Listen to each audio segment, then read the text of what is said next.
Donc bonjour à tous, une vidéo aujourd'hui pour parler un peu des thèmes d'actualité, hein. Les thèmes d'actualité du moment, j'en ai pris quelques-uns. Alors d'abord, avant de parler de quelques thèmes d'actualité, je voudrais vous relancer.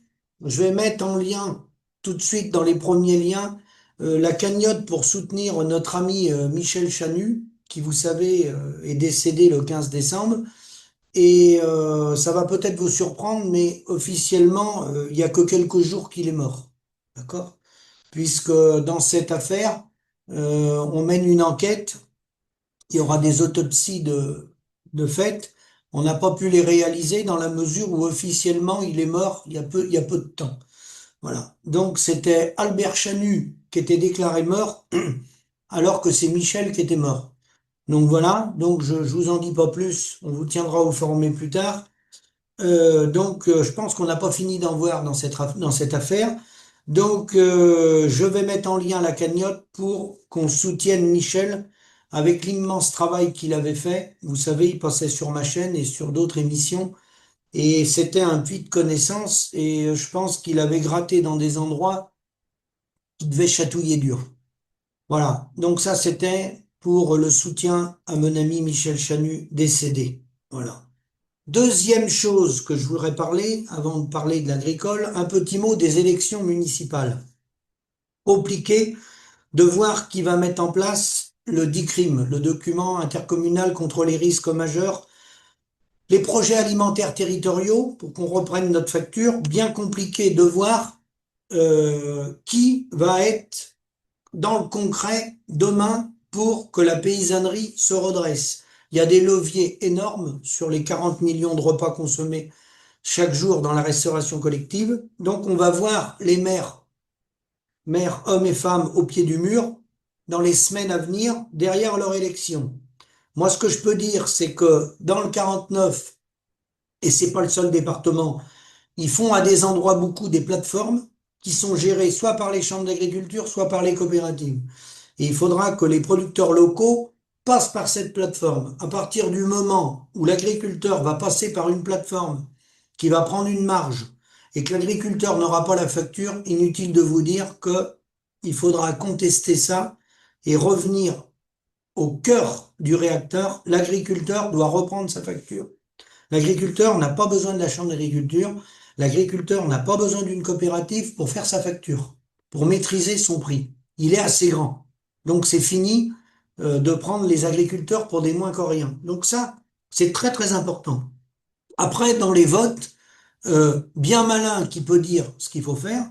Nous, à Angers, on a le maire d'Angers, Christophe Béchu, donc candidat sortant, qui est un candidat qui est un pro-FNSEA, qui a toujours soutenu la politique de la FNSEA. Donc, il est en passe probablement de repasser. Mais lui, autant vous dire que c'est pas lui qui va redonner la facture aux paysans. Je vais prendre un deuxième exemple, la ville de Nantes.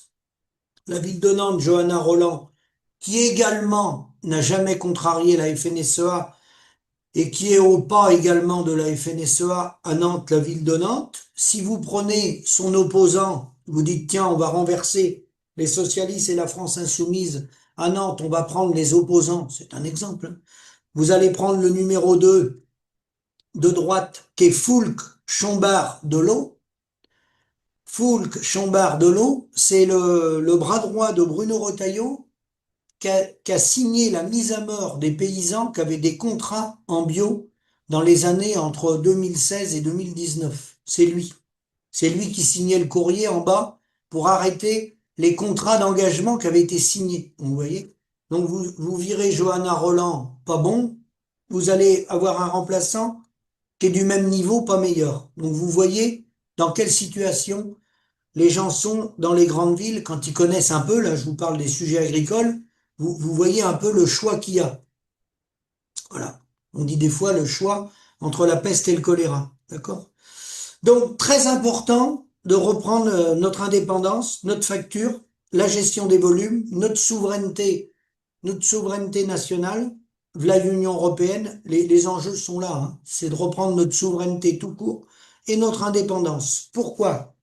Parce que dans ce développement agricole qui a lieu depuis plusieurs décennies. Toutes les données nous expliquent et nous montrent, là je vais vous donner des données qui ont encore quelques années, ça s'est encore amplifié depuis, un oligopole est souvent défini quand la part de marché combinée, des quatre plus grandes entreprises dépasse 40% du marché. C'est ce qu'on considère après qu'on est dans des situations d'oligopole. Donc, quatre entreprises, et ça se resserre, je vous dis, là les chiffres que je vous donne sont encore plus importants. C'est des chiffres qui ont 2 ans, ça. Plus de 2 ans. 2 ans et demi. Quatre entreprises continuent de contrôler la moitié des marchés mondiaux des semences commerciales et des pesticides. Bayer, Syngenta, Corteva et BASF. Quatre principales entreprises, John Deere, CNH Industrial, HCO, Kubota, contrôlent 43% du marché mondial de la machinerie agricole.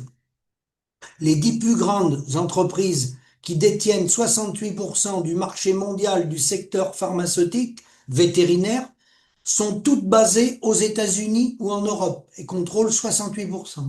D'accord? Trois entreprises, Tyson Food, euh, Even Group, Hendrick Génétique, dominent le marché mondial de la génétique avicole. Deux entreprises contrôlent 42% du marché mondial des semences commerciales. Bayer domine avec une part de marché de l'ordre de 23% au niveau mondial. Deux entreprises contrôlent 40% du marché mondial des pesticides, Syngenta, et à elle seule, Syngenta détient un quart du marché mondial. Et donc pour finir, au niveau global, 62% des engrais potassiques est vendu par 6 entreprises dans le monde. Donc une en Chine, la Chine, le Maroc, les États-Unis et la Russie. La Russie fournit 70% des engrais phosphatés. Donc vous voyez les concentrations des pouvoirs, hein. Malgré tout ça, vous savez que pour faire tourner ce modèle agricole, c'est pour ça que j'incite les gens, tous ceux qui peuvent, à revenir chez l'agriculteur, à remonter des circuits parallèles et des fermes à taille humaine plus petites, où les gens feront beaucoup moins de chiffre d'affaires. Mais comme vous le savez, c'est pas le chiffre d'affaires qui fait la marge. L'important, c'est de remettre la main sur la facture, de revenir à des fermes à taille humaine pour ne plus être dépendant de ces oligopoles, hein, car la cartographie agricole, pour la résumer en très peu de temps, le chiffre d'affaires des phytosanitaires en France, c'est 2,5 milliards. Le chiffre d'affaires des produits vétérinaires, c'est 2,5 milliards. Le chiffre d'affaires des semences en France, c'est 4 milliards. Le machinisme agricole, entre 8 et 9 milliards, suivant les années. Et les aliments du bétail, 13 milliards d'euros chaque année, avec une grosse partie tenue par le groupe Avril, parce qu'il est leader dans les aliments du bétail.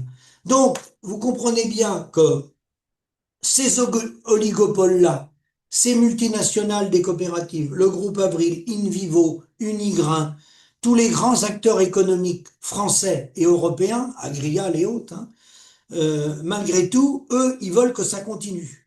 Donc, ce qu'il faut savoir, c'est que dans l'enseignement agricole, il essaye de convaincre des futurs petits soldats. Donc, aujourd'hui, il y a un nouveau terme qui est sorti, il essaye de faire des câlins. Vous savez, les gens, on les caresse dans le sens du poil. Donc, il y a une nouvelle doctrine qui est sortie, la calinothérapie. Vous vous en rappellerez, aujourd'hui, dans les enseignements agricoles, on va faire de la calinothérapie. Voilà, des câlins. Des câlins pour envoyer des signes, des signes positifs, pour recruter des futurs petits soldats, pour travailler plus, pour gagner moins. Voilà. Rappelez-vous, c'est important, la calinothérapie. Si vos enfants, vous les envoyez dans les études agricoles pour être paysans, ils vont avoir des cours de calinothérapie pour les rendre dociles et fidèles à l'industrie agroalimentaire et aux grandes et moyennes surfaces. Je vous remercie et à bientôt.